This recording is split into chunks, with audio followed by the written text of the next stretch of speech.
যোগ্য কমিশন হয় হয় আরে মন্ত্রিসভাকে বাঁচিয়ে যোগ্যদের বলে দিচ্ছ কোনো অপরাধ রাজ্য সরকার জবাব চাই, জবাব দাও।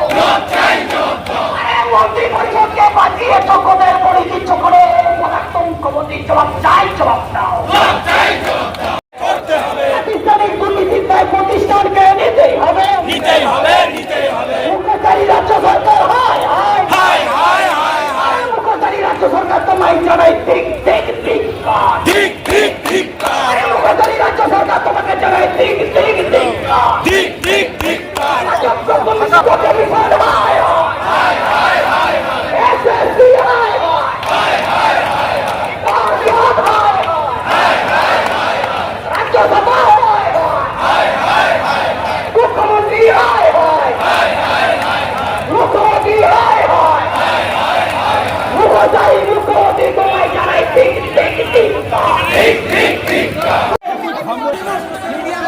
কথা হচ্ছে আমরা যারা আনটেন্টেড ক্যান্ডিডেট, চাকরিজীবী ক্যান্ডিডেটও বলবো, চাকরিজীবী যারা এখন চাকরি হারা, আপনি কি মনে করেন যে যোগ্যদের সেই অধিকার আছে কি নেই চাকরিতে বহাল থাকার? প্রথম প্রশ্ন, হ্যাঁ কি না সেটাই উত্তর দেবেন। প্রথমে যারা এখানে এসছেন রোদে আমি প্রত্যেককে নমস্কার জানাচ্ছি। তো এই বিষয়ে আলোচনাটা হয়েছে, আপনারা যে প্রশ্নটা করছেন, আপনারা যেরকম সুপ্রিম কোর্টের রায় দেখেছেন আমিও সেরকম দেখেছি সুপ্রিম কোর্টের রায়টি। এরপরে আমাদের স্কুল এডুকেশন ডিপার্টমেন্ট থেকে কোনো রকম কোনো নির্দেশ আসেনি, আমিও কোনো রকম নির্দেশ কোনো স্কুলে পাঠাইনি। আপনারা আমি খোঁজ নিয়ে দেখতে পারেন এবং দায়িত্ব নিয়ে বলছি যে কোনো স্কুলে আমরা কোনো রকম নির্দেশ পাঠাইনি, কারণ স্কুল এডুকেশন ডিপার্টমেন্ট থেকে আমরা কোনো নির্দেশ পাইনি। যখন আমরা নির্দেশ পাবো তখন আমরা স্কুলগুলোকে জানাবো। এর বিষয়ে যে ডিআই অফ স্কুলস আমরা কিছু বলার থাকতে পারে না, একজন ব্যক্তি হিসেবে যোগ্যদের সাথে আপনি আছেন কি নেই সেটা এইখানে বলা যাবে না। আমি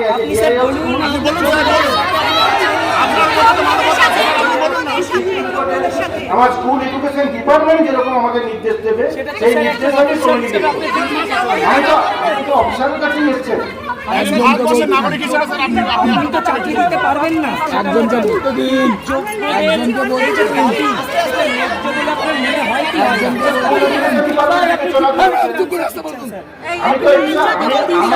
এই জায়গা থেকে আমার চেয়ার থেকে বলার কোনো রাইট নেই, কোনো অধিকার নেই। আপনারা মানুষ হিসাবে তো আপনি এখানে নেই, এখানে আছে ডিআই স্কুল হিসেবে আপনাদের সামনে নিয়ে এসেছি। আপনারা ডিআই স্কুল হিসেবে আলোচনাটা এখানে হতে পারে না, সেটা পরে কথা হবে। কিন্তু ডিআই স্কুল আমার কাছে যে নির্দেশ আসবে, আমি স্কুলে এখনো কোনো নির্দেশ পাঠাইনি, কোনো রকম নির্দেশ পাঠাইনি। যখন আমি কোনো নির্দেশ পাবো নিশ্চয়ই জানাবো, আপনারাও স্যার ভয় পাচ্ছেন। প্রথমত যদি উনি বলেন যোগ্যদের পাশে উনি আছেন তাহলে ওনাকে সেই রকম কাজ করতে হবে, নির্দেশ আসবে উপর থেকে, তখন তো ঝামেলায় পড়ে যাবে। যাই হোক, সেকেন্ড প্রশ্ন স্যার, এই যে বিভিন্ন স্কুলে আমরা দেখতে পাচ্ছি অ্যাটেন্ডেন্সের সিগনেচার করতে দেওয়া হচ্ছে না, আলাদা করে একটা ব্ল্যাঙ্ক শিট বা সাদা পেজে সই করতে দিচ্ছে যারা যাচ্ছে। আমরা তো যাবো না বলে দিচ্ছি, কিন্তু যদি কেউ একদিনের জন্য যায় তাদেরকে কি অ্যাটেন্ডেন্সে সিগনেচার করতে দেবে কি দেবে না? আপনার নির্দেশ কি? আমরা কোনো নির্দেশই স্কুলে পাঠাই। আপনারা যে স্কুল যেটা করছে আপনারা দেখুন যে আমার কোনো নির্দেশ নেই, স্কুল সেটা যেটা ভালো মনে করছে, তার এনসি যেটা মনে করছে সেটা করছে, সে সিদ্ধান্ত তাদের নিতে হবে। আমার এন থেকে ডিআই অফ স্কুল থেকে কোনো রকম নির্দেশ আমি স্কুলগুলোকে পাঠাইনি, যে আমি দায়িত্ব নিয়ে বলছি। মানে আপনি মনে বলছেন এটাই ঘুরপথে যে ডিআই এর নির্দেশ মানে মানা হোক না মানা হোক, মানে আপনি বলেননি তাও স্কুল করতে পারে এটা?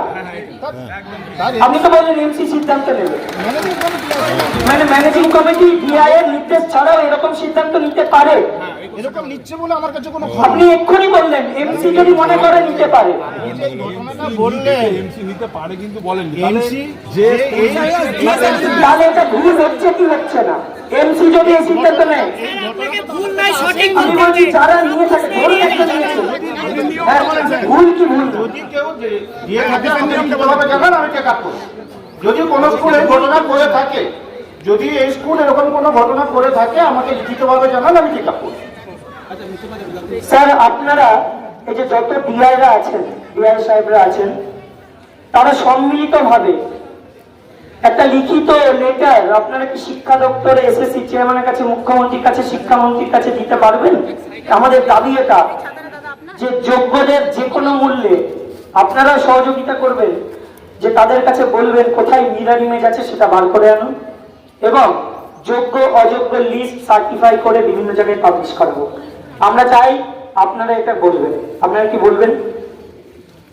সরকারি কর্মচারী হিসেবে একটা সার্ভিস রুল দিয়ে আমরা পরিচালিত হই। আপনারা সকলে জানেন, আপনাদেরও কন্ডাক্ট রুলস আছে টিচারদের। অ্যাজ এ গভর্নমেন্ট অফিসারও আমার একটা সার্ভিস রুল আছে। সেই সার্ভিস রুলে আমার যে সুপিরিয়র অথরিটি আছেন, আমি নির্দিষ্ট জায়গায় লিখতে পারি, সেখানে আমি লিখবো। আমার সব জায়গায় লেখার ক্ষমতা নেই। আমার ডেকোরাম অনুযায়ী আমার ঊর্ধ্বতন কর্তৃপক্ষ যিনি, সে বিষয়ে আমরা তাদের কাছে লিখি, এবং এ বিষয়েও আমরা জানতে চাইবো আমাদের করণীয় কি। সব জায়গায় লেখার ক্ষমতা আমাদের থাকে না সার্ভিস রুলে। ঊর্ধ্বতন কর্তৃপক্ষের দুর্নীতির জন্যই আমরা রাস্তায় স্যার।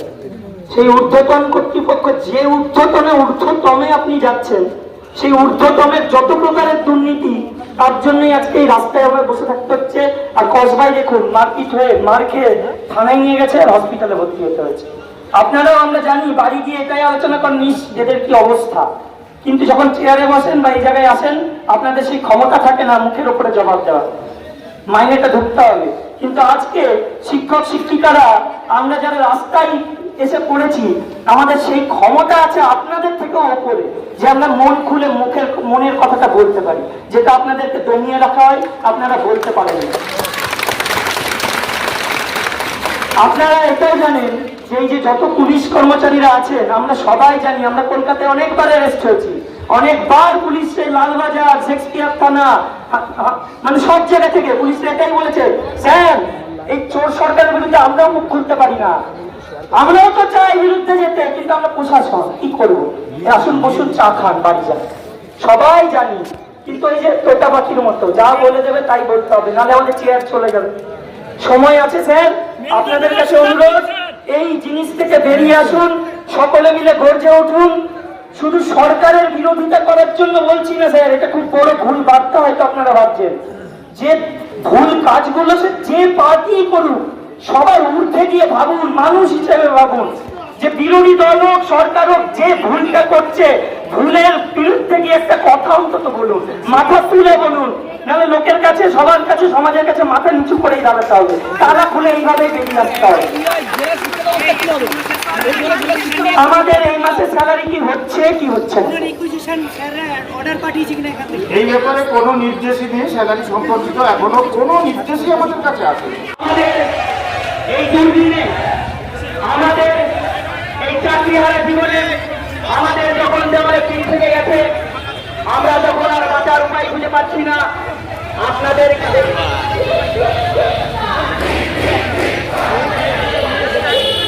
7 তারিখে আমাদের ডেকেছিলেন নেতাজি ইন্ডোর স্টেডিয়ামে, ভেবেছিলাম তিনি আমাদের আসেন, তিনি আমাদের আইনসঙ্গত অবনে সম্মানে আমাদের চাকরি ফিরিয়ে দেবেন, কিন্তু তিনি রাজনৈতিক বক্তৃতা দিয়ে গেলেন। আমাদের জন্য তিনি কোনো আইনসঙ্গত উপায় বাতলে দিতে পারেননি। তিনি বলেছেন আমাদের জন্য কি, আমরা তো রাজি নই, রাজ্যবাসীর কাছে আমাদের আবেদন, আপনারা কি রাজি আছেন? আমরা ছোট ছোট কচি বাচ্চাগুলোর মুখের দিকে চেয়ে 2024-এর 22শে এপ্রিল, আজ থেকে প্রায় 1 বছর আগে হাইকোর্টের ডিভিশন বেঞ্চের রায়ে যেদিন আমাদের চাকরি চলে গেছিল, আশায় বুক বেঁধে আমরা গেছিলাম সুপ্রিম কোর্টে, ভেবেছিলাম হাইকোর্ট আমাদের ন্যায় দিতে পারেননি, হয়তো সুপ্রিম কোর্ট আমাদের ন্যায় দেবেন, কিন্তু সুপ্রিম কোর্ট জানি না কোন জাদু বলে, কোন মন্ত্র বলে আমাদের চাকরি খেয়ে নিয়েছে। আমরা তার জন্য দায়ী নই। দায়ী যদি কেউ থেকে থাকে, সুপ্রিম কোর্টের রায় এটা প্রমাণিত। বলা হয়েছে আর্টিকেল 14 এবং 16 এটি ভায়োলেট হওয়ার কারণে আমাদের চাকরি গেছে। কি বলেছে 14 এবং 16 আর্টিকেল? বলছে নাকি প্রাতিষ্ঠানিক দুর্নীতি। এই প্রাতিষ্ঠানিক দুর্নীতি, আমরা কি প্রতিষ্ঠান? না, আমরা প্রতিষ্ঠান নই। এই প্রতিষ্ঠানকে প্রতিষ্ঠান সর্বা রাজ্য সরকার, যার প্রধান মুখ হচ্ছেন জননেত্রী নাকি, তিনি আমাদের মুখ্যমন্ত্রী, শ্রীমতী মমতা বন্দ্যোপাধ্যায়, শ্রীমতী মমতা বন্দ্যোপাধ্যায়, শ্রীমতী মমতা বন্দ্যোপাধ্যায়। আপনাদের কি আর শ্রীমতী বলতে ইচ্ছে করছে? আমরা কি শ্রীমতী বলতে পারি? তার কি শ্রী হারিয়েছেন? মনে করছেন শ্রী হারিয়েছেন? একবার চিৎকার করে বলেন দিক দিক ধিক্কার, জানাই জানাই দিক দিক ধিক্কার। আমাদের রক্ত দিয়ে হলেও আমাদের যোগ্যতার নিরিখে চাকরিতে বহাল থাকতে চাই। যদি আমাদের চাকরি খেতে হয়, আমাদের রক্ত চুষে তুমি আগে শেষ করো, আমাদের রক্ত শরীর থেকে বার করো, রক্তে রঞ্জিত হোক রাজপথ, তারপরে আমরা এই রাজপথ থেকে উঠে যাব। আমরা আইনসঙ্গত উপায়ে আইনের দ্বারস্থ হব, আমরা রিভিউ পিটিশন করব বটে, কিন্তু রাস্তা ছেড়ে যাওয়া যাবে না বন্ধু, রাস্তা ছাড়া যাবে না। যারা আজও ঘরে শুয়ে আছেন, বসে বসে ভাবছেন, যারা রাস্তায় নেমেছে তারা হয়তো সংগ্রাম করবে, তাদের হয়তো মাথা ফাটবে, তাদের হয়তো শরীর থেকে রক্ত ঝরবে, তার সুফলটি আপনি ঘরে বসে পাবেন। 2024-এর 22শে এপ্রিলও আপনি ভেবেছিলেন, ওয়াই চ্যানেলে আসেননি, আমাদেরকে সমর্থন করেননি। আজকে বুঝুন, সুপ্রিম কোর্টও আমাদের চাকরিটা নেই বলে দিয়েছে। যখনই বলেছে নেই, আমাদের চাকরি নেই মানে আমরাও আর নেই। কিন্তু নেই মানে কি আমরা ভ্যানিশ হয়ে গেছি? আমরা কি বেঁচে নেই? রক্ত কি শরীরে নেই? ঘাম যেমন ঝরছে, ঘাম ঝরার 2 গুণ 3 গুণ 4 গুণ 5 গুণ হাজার লক্ষ কোটি গুণ বেগে রক্ত ঝরাতে রাজি আছি। রক্ত দিতে যেমন শিখেছি, রক্ত জল করে পরিশ্রম করে চাকরি পেয়েছি, রক্ত দিয়ে রক্ত নিয়ে আমরা এই চাকরি বজায় রাখবো।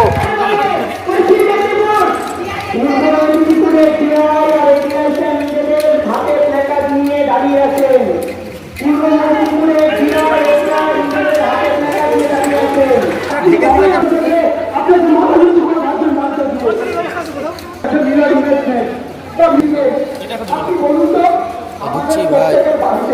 আমাদের জমি